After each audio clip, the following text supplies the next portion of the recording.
I joined ICP in 1982, and one of the first things we did was go to Japan. The other saxophone players in the group at the time were Peter Broltzmann and Keshavan Maslik. I realized a lot of things about Misha real quick. I realized that he likes to create tension however possible. That could be through musical means or social means or theatrical means. He likes to put people together that don't necessarily like each other, for instance. I learned a certain aesthetic, and it's kind of a rigorous aesthetic, although at the same time anything can happen. So it's very, very open and very free. It's not, what we do here is not dogmatic in any way.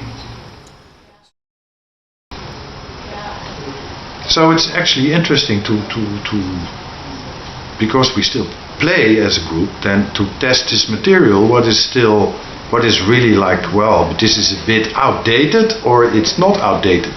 Or the ideas or the approach of the music.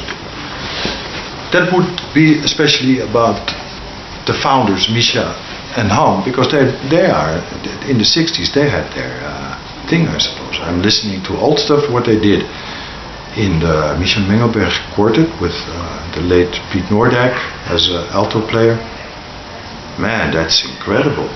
You really hear they're like on the brink of changing or putting different stuff in, put the out stuff in. But it is like also a very traditional 50s style quartet. Very inspiring, very good playing of Misha, very sharp, very fresh and new ideas. For me, very inspiring for you. Also the whole approach. And then Misha writes his own pieces, totally different pieces. European flavor pieces maybe. Kind of marches or waltzes or cozy radio tunes.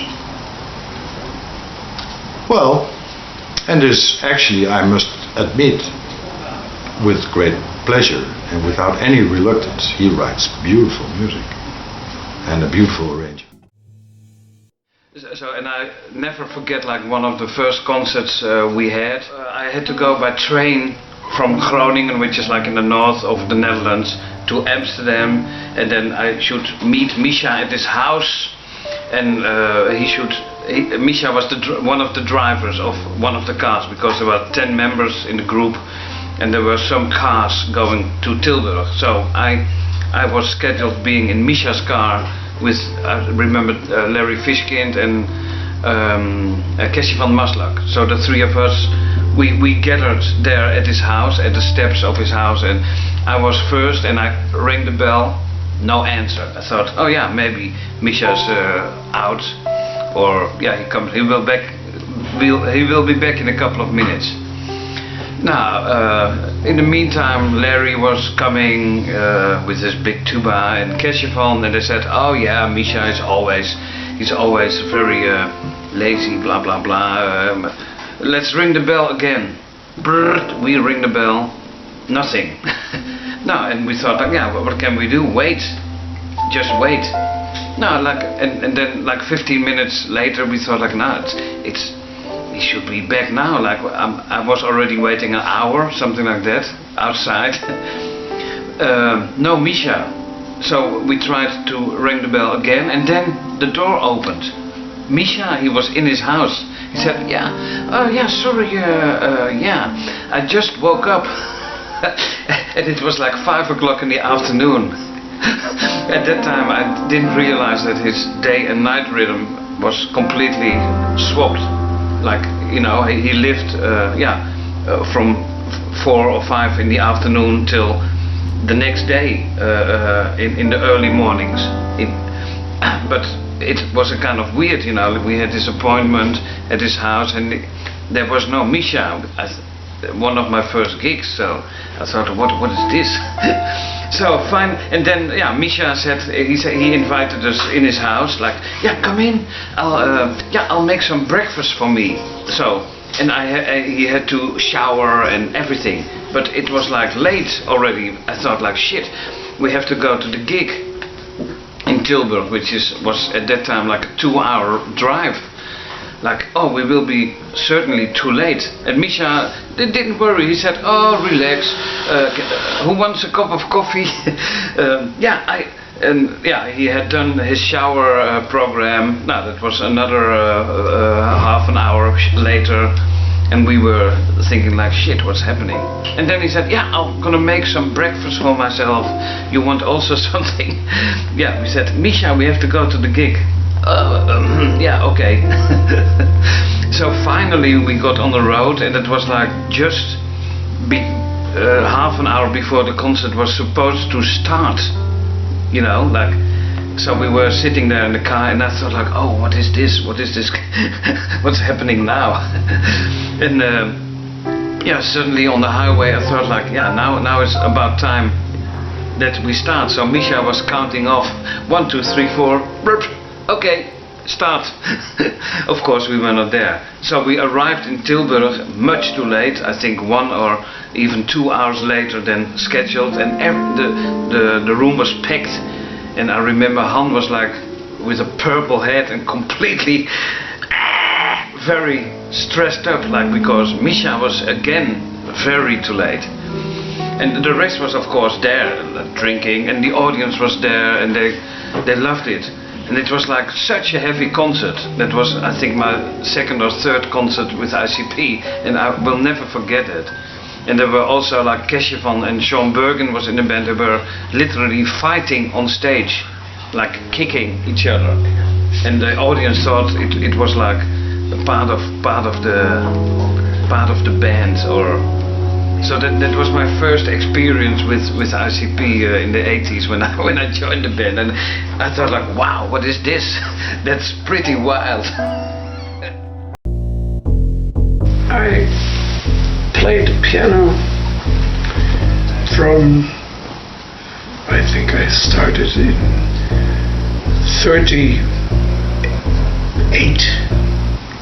Then I was 3 years old. And through my childhood, I was improvising on the piano then. I did not like very much to get lessons. I started with lessons when we were already living in Amsterdam,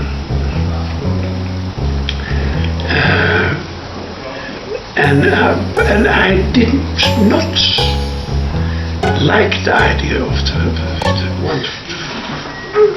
to play pieces from other composers.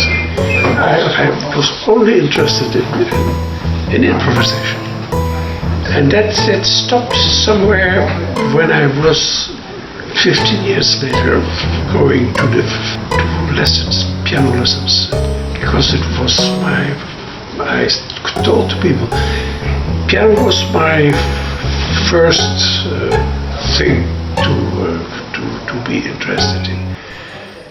And that I had for my improvisations in 42 and 3. Well, that was more or less a little bit forgotten. Also, my piano playing, I played pieces that I had to play.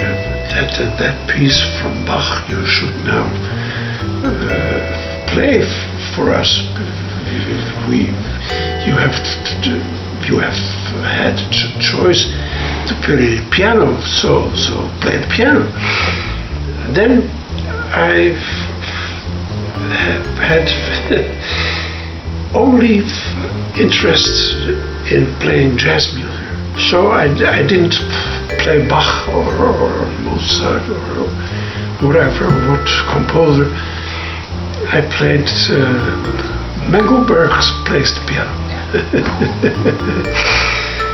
Well, that's more or less what I still do, playing the piano in improvisation. So I prefer telling a little anecdote that was very important to me. One of the very first concerts with the ICP, for me, I think it was 85 or 84. We had a concert somewhere in Holland, a small village, and we played Reflections. Misha had made an arrangement of Thelonious Monk's Reflections, and